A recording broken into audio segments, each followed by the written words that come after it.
sehatmu atau waktu sehatmu sebelum sakitmu, sebelum kamu sakit. Kita sekarang sehat ya, manfaatkan kesehatan kita itu untuk beramal semaksimal mungkin. Nanti kalau sakit tidak bisa seperti waktu sehat. Makanya kalau seseorang itu biasa beramal di waktu sehatnya, ketika datang sakit, terus dia tidak seperti waktu sehatnya tentunya ya, itu dihitung sama oleh Allah, murahnya Allah ya. Orang kalau beramal dalam keadaan istiqomah dalam amalan, nanti kalau dia sakit atau terhalang, maka diganjar sama seperti kalau dia beramal seperti itu. Itu kelebihannya ketika dia waktu sehatnya beramal secara istiqomah. Kemudian waghina ka qabla fakrika, kayamu sebelum fakirmu. Setelah kamu masih punya harta, sebelum nanti datang masa-masa fakir tidak punya harta, maka dimanfaatkan itu, mumpung sedang kaya punya harta yang banyak, digunakan untuk memuliakan dirinya di hadapan Allah, maksudnya bukan memuliakan di dunia, memuliakan nanti di akhirat, gunakan untuk meraih akhirat sebanyak-banyaknya gitu, dengan hartanya tadi. Ketika sudah tidak punya, tidak bisa lagi berbuat seperti itu. Wa faraghaka qabla syughlika, dan masa longgarmu, lapang, longgar, qabla syughlika, sebelum sibukmu. Kelonggaranmu kamu sebelum kamu sibuk, mumpung masih longgar, tidak banyak urusan, ya dimanfaatkan itu untuk mendapatkan pahala sebanyak-banyaknya. Nanti kalau sudah sibuk, sudah punya istri, sudah punya anak, sudah punya tanggungan yang banyak, tidak bisa sebagaimana dulu ketika masih lajang, masih longgar. Yang terakhir, wa hayatika qabla hayataka, hayataka qabla mautika, dan hidupmu sebelum mati. Kita masih hidup, diberi umur oleh Allah, banyak saudara kita yang sudah duluan meninggal, ya. Banyak yang sudah hidup lebih dulu, sudah tidak bisa beramal lagi. Kita masih bisa beramal, dimanfaatkan itu, gitu ya, manfaatkan untuk beramal, mumpung masih ada umur, tidak tahu sampai kapan, tapi selagi masih ada umur, dimanfaatkan untuk beramal. Lalu yang lain lagi, ini kesehatan dan waktu luang terakhir, adalah dua nikmat yang banyak orang terperdaya oleh keduanya, kesehatan dan waktu luang, waktu longgar, sehingga tidak memanfaatkannya secara optimal karena terperdaya, sehingga tidak memanfaatkan secara optimal. Rasulullah SAW bersabda, ini hadisnya di Sahih Bukhari ya, dari Ibnu Abbas, an Ibni Abbasin, Sahih Bukhari Kitabur Riqaq, kemudian juga di Sunan Tirmidzi dan Sunan Ibnu Majah. Dari Ibnu Abbas radhiyallahu anhuma, an Ibni Abbas radhiyallahu anhuma, qala, dia berkata, qala Nabi sallallahu alaihi wasallam, Nabi sallallahu alaihi wasallam bersabda, nikmatani, ada dua nikmat yang maghbunun fihima, maghbunun itu ya, minal ghabni wa huwa naqsu, kurang, wa qila al ghabnu huwa dhafur ra'i, lemah, pikirannya lemah, jadi terperdaya tadi, ya, lebih tepat diartikan tertipu, terperdaya. Maghbunun fihima, terperdaya pada keduanya itu. Siapa yang terperdaya? Katsirun minan nas, kebanyakan manusia, banyak dari manusia. Katsirun minan nas, banyak dari manusia, kebanyakan manusia. Apa itu? As-sihhatu, sehat, wal faragh, dan waktu longgar, waktu luang.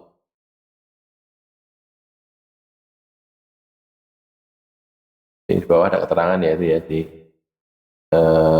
nikmatan itu saniyatu nikmat, jadi nikmat yang digandakan, dua nikmat. Al halatul hasanah, keadaan yang baik, wakilah yal manfaah al maf'ulah ala jihadil ihsan, manfaat yang didapatkan dari arah kebaikan ila ghairihi, kepada orang lain, berbuat baik pada orang lain. Maghbunun itu minal ghabni, dari kata dari masdar ghabn, wa huwa an-naqsu kekurangan, wa qila al-habnu huwa dhafur ra'yi, lemahnya pikiran, tidak bisa berpikir dengan cerdas, dengan tepat. As-sihhatu itu fil abdan, sehat dalam tubuh, dalam badan. Sedangkan al-faraghu itu adamu ma yushghiluhu minal umurid dunyawiyah. Tidak adanya sesuatu yang menyibukkan dia, adamu ya, tidak ada ma apa yang yushghiluhu menyibukkan dia minal umurid dunyawiyah, dari perkara-perkara duniawi. Jadi kalau kita lihat di sini, Rasul sudah mengatakan sejak awal dulu bahwa orang biasa tertipu oleh kesehatannya. Orang sehat tidak menggunakannya untuk kebaikan, tapi untuk hal-hal yang lain. Nanti ketika sakit baru kroso. Kita itu kan taunya kalau itu nikmat, kebanyakan orang tentu ilaman rohimah robbuk. Kalau diberi kenikmatan oleh Allah lain lagi. Kebanyakan orang taunya kalau kita dapat nikmat itu kan kalau ketika sakit aja. Kita punya gigi 32 gigi kan ya. Itu kita tahu kalau itu nikmat kan kalau sakit ya. Terus ngomong, wah loro kira enak sing luwih loro timbang loro untu, kan gitu tuh ya. Pergone lagi loro untu. Nah coba loro liyane kan ya enggak. Loro asam urat misalnya gitu. Nah sama aku kakinya kalau dipakai jalan jangan jalan, cuma kena apa benda sedikit saya kesakitan kan gitu. Wah orang enak sih loro tinimbang asam urat ya, kita sedang loro asam urat masalahnya kan gitu. Itu kita tahu bahwa itu nikmat ketika kita kehilangan itu malah, bukan gitu. Nah padahal itu sudah diterangkan oleh Rasulullah bahwa kesehatan itu nikmat. Kadang-kadang ada orang merasa tidak mendapatkan nikmat, padahal orang lain itu merasa dia mendapatkan nikmat banyak sekali, kan gitu toh. Sawang sinawang kalau kata orang Jawa itu, orang delok sesuatu yang dimiliki orang lain itu selalu lebih baik daripada kita gitu kan. Padahal enggak loh, sebenarnya enggak. Orang-orang yang melihat itu merasa begitu, padahal tidak. Yang merasakan itu enggak gitu juga, merasa bahwa orang lain juga. Makanya yang patut kita lakukan adalah kita bersyukur dengan apa yang ada pada kita. Yang paling penak itu, bersyukurlah, alhamdulillah. Kadang-kadang Allah itu meletakkan kenikmatannya justru pada kekurangan kita. Gara-gara dia punya kekurangan, maka nikmatnya ya di situ itu justru. Dia selamat dari keburukan gara-gara kekurangan itu tadi. Kelemahan gitu ya, ada satu kelemahan. Kelemahannya apa? Mungkin orangnya maaf celingus itu apa? Isinan gitu ya. Isin. Tapi justru karena itulah dia selamat. Teman-temannya pada ngelanggar aturan, terus dihukum, gitu. Dia malah enggak, gara-gara isinan tadi. Dia malu gitu loh, pemalu, sehingga malah selamat, loh kan gitu. Diselamatkan gara-gara itu. Ada ini kejadian nyata ya, satu kelas santri itu ya. Santri ini ada satu kelas ini siji itu rodok apa istilahnya, kuper gitu lah ya, kurang pergaulan, lingus tadi apa isinan gitu. Tapi gara-gara dia tidak sering bareng-bareng sama temennya sak kelas itu melanggar kabeh, dia malah orang melanggar dewe gitu. Gara-gara itu gitu. Itu kejadian nyata itu. Jadi satu ketika terjadi yang seperti itu. Jadi apa? Kadang-kadang Allah meletakkan kenikmatannya itu justru di tempat yang dia melihat sebagai kekurangan. Nah, coba kita bayangkan ya Bapak-bapak, satu-satu ibu-ibu juga. Kita bayangkan. Kalau ternyata keadaan terbaik dari kita itu justru ketika kita tidak punya uang, gimana? Dalam keadaan tidak berharta, itulah keadaan terbaik bagi kita. Jadi Allah memberi kita itu keadaan terbaik. Tapi orangnya kan raru mongso toh nggih. Liyane duwe aku orang duwe kan gitu kan.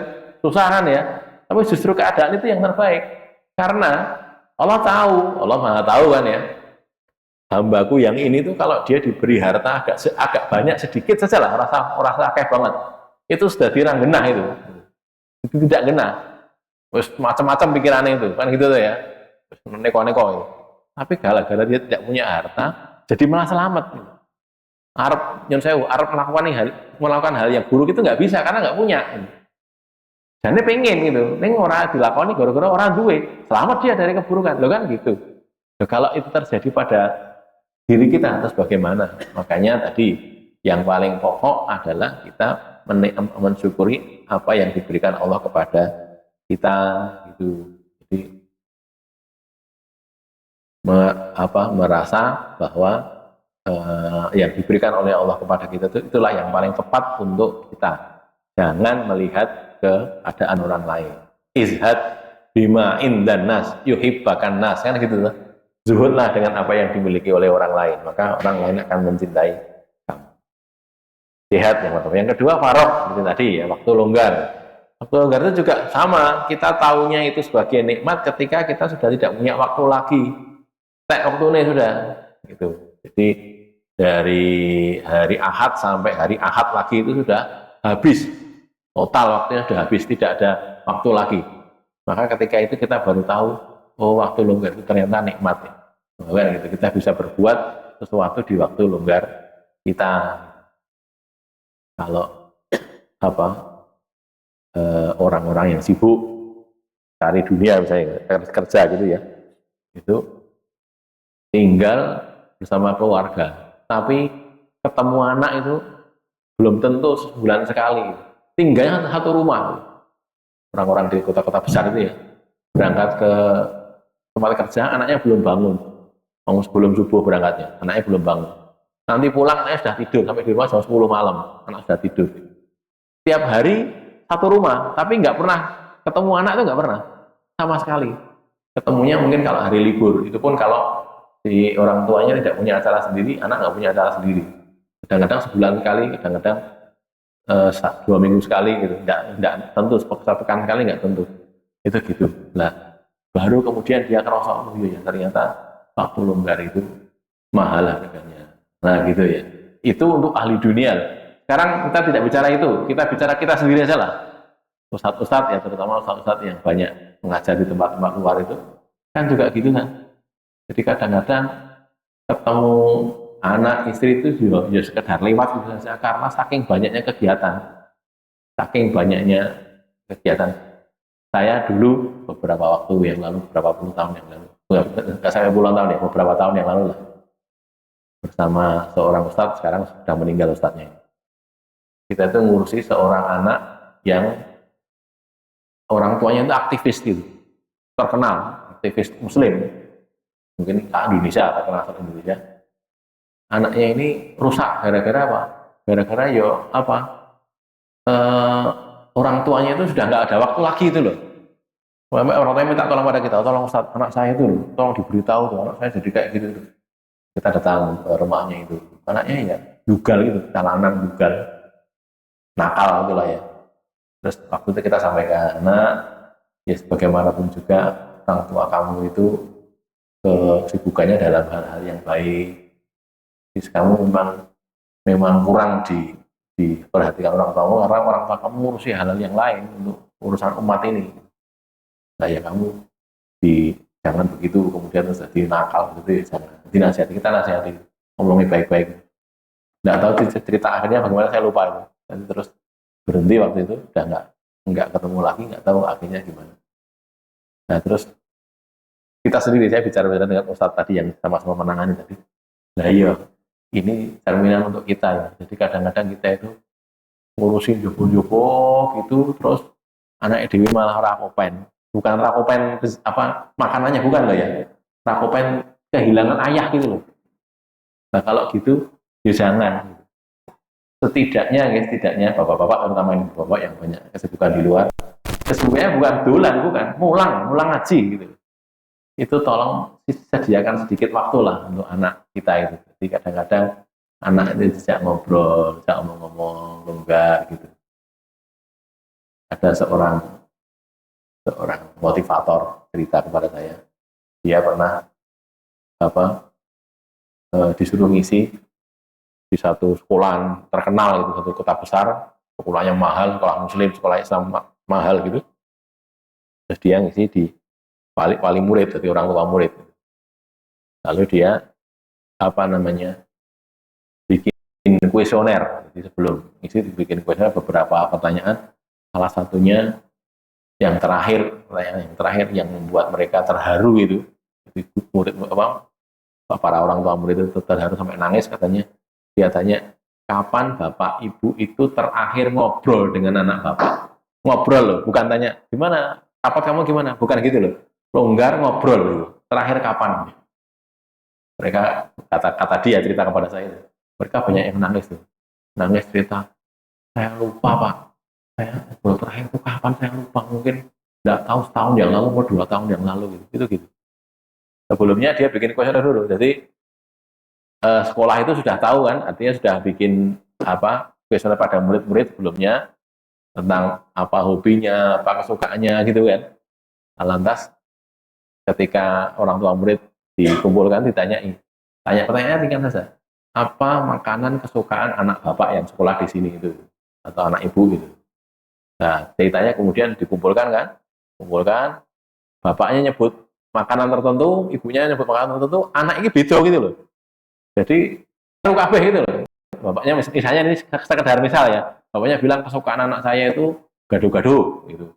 Ibunya bilang kesukaan anak saya itu apa soto gitu. Ternyata anaknya sukanya makan pecel, misalnya gitu kan beda gitu. Jadi jauh gitu berbeda. Nah, itu ternyata dibuktikan gitu. Lalu terakhir itu tadi, ini kalau saya lihat bapak-bapak sama ibu-ibu ini kurang dekat dengan anak-anak Anda sekalian, karena bagaimanapun juga ya sebagai orang sibuk ya, sehingga tidak sempat mungkin hal yang seperti itu. Akhirnya tadi terakhir ditanyai, kapan terakhir ngobrol, ternyata banyak yang lupa, tidak tahu ya kapan terakhir ngobrol. Kalau ngomong, kadang-kadang ngomong mungkin pakai HP, telepon apa-apa gitu ya, tanya tentang sekolahnya, tanya tentang pelajarannya mungkin iya, tapi ngobrol loh enggak, itu nggak pernah sama sekali. Nah ini contohnya ya, kadang-kadang kita juga kehilangan waktu itu, maka kalau saran saya dipakai boleh ya, terserah nggak apa-apa, titik dibuang ya boleh. Kalau saran saya, luangkan waktu rakyatan sedikit, ya kadang-kadang anak kita tuh butuh didengarkan omongannya. Itu mau nih, dan gue pengen ngopi cole itu barangkali tonduk, kadang-kadang dia bisa cerita, oh gini loh, saya itu punya kayaknya seperti inilah gitu tuh. Kalau di waktu yang longgar, apalagi kalau waktu santai gitu, lebih enak, lebih bisa diterima daripada kalau di tempat-tempat yang menegangkan, tegang gitu. Misalnya interogasi, itu kan tegang loh. Ya. Tapi kalau santai, mungkin waktu longgar, sambil ngomong-ngomong, longgar gitu bisa disampaikan. Satu itu ya. Yang kedua, pasangan juga begitu, suami istri juga gitu sama kan ya. Kita kan semakin lama semakin tua toh ya. Saya kan saya tua toh ya. Yang suami juga semakin tua, yang istri juga semakin tua. Lah itu kadang-kadang juga perlu hal-hal tertentu, meluangkan waktu gitu, cerita-cerita bagaimana keadaan, cara longgar gitu loh. Mungkin kalau suami istri masih ada waktu barangkali gitu, biasanya kepada anak ya sering-sering. Tapi untuk kalangan tertentu juga suami istri pun juga kadang-kadang tidak ada waktu gitu. Ini kembali ke sini tadi ya.